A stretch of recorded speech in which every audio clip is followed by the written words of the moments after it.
Zimbabwe adalah negara di benua Afrika yang dikenal dunia karena kisah tragis mata uangnya. Bayangkan saja, Zimbabwe mengalami hiperinflasi yang sangat luar biasa parah dan menjadi salah satu yang terburuk dalam sejarah modern. Hiperinflasi sendiri adalah istilah untuk menggambarkan inflasi yang sangat tinggi dan juga tidak terkendali. Nah, akibat hiperinflasi, mata uang Zimbabwe menjadi sangat tidak berharga. Di sisi lain, mata uang resmi Zimbabwe, yakni dolar Zimbabwe, mulai mengalami penurunan nilai serius pada awal 2000-an. Ini dapat terjadi akibat kombinasi berbagai faktor, mulai dari kebijakan ekonomi yang kontroversial seperti pengambil alihan paksa lahan pertanian milik warga kulit putih, lalu ada korupsi, sanksi internasional, hingga ketidakstabilan politik. Semua faktor ini membuat Zimbabwe secara perlahan tercekik. Puncak kehancuran mata uang Zimbabwe terjadi pada tahun 2008,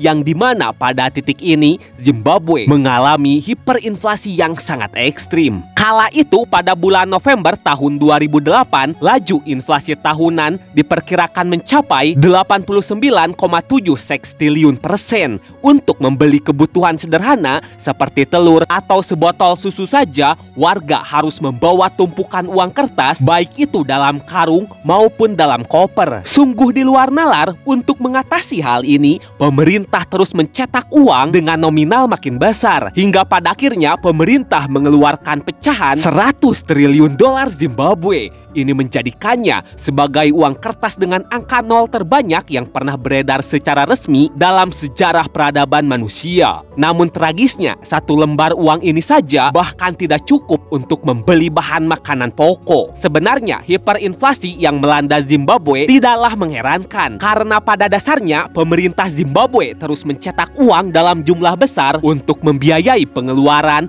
tanpa didukung oleh produksi barang atau jasa yang sebanding. Singkat cerita, pada tahun 2009, karena dolar Zimbabwe sudah tidak lagi berharga, maka secara resmi pemerintah Zimbabwe menghentikan penggunaan dolar Zimbabwe dan memperbolehkan masyarakatnya menggunakan mata uang asing seperti dolar Amerika Serikat, Rand Afrika Selatan, dan pula Botswana. Kebijakan ini sendiri terbukti efektif meski hanya untuk sementara saja, karena bagaimanapun berkat langkah ini inflasi mulai menurun dan ekonomi menjadi lebih stabil. Seiring berjalannya waktu, pemerintah mengembalikan mata uang nasionalnya dalam berbagai bentuk dan nama yang berbeda, mulai dari bond notes yang dikeluarkan pada tahun 2016 hingga dolar RTGS pada tahun 2019.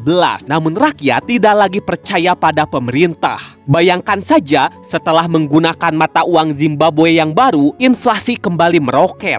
Maka tak heran tepat pada tahun 2020, pemerintah Zimbabwe kembali mengizinkan penggunaan dolar Amerika karena mata uang Zimbabwe terus melemah. Hingga kini sebagian besar transaksi di pasar, toko, dan jasa masih menggunakan dolar Amerika karena dianggap lebih stabil dan tentunya terpercaya. Kemudian pada bulan April 2024, pemerintah Zimbabwe membuat terobosan baru. Zimbabwe Gold diperkenalkan pada dunia. Mata uang ini disebut-sebut didukung oleh cadangan emas dan logam mulia. Akan tetapi, karena mata uang ini masih terbilang baru, efektivitas dan kestabilannya belum dapat dipastikan secara jangka panjang.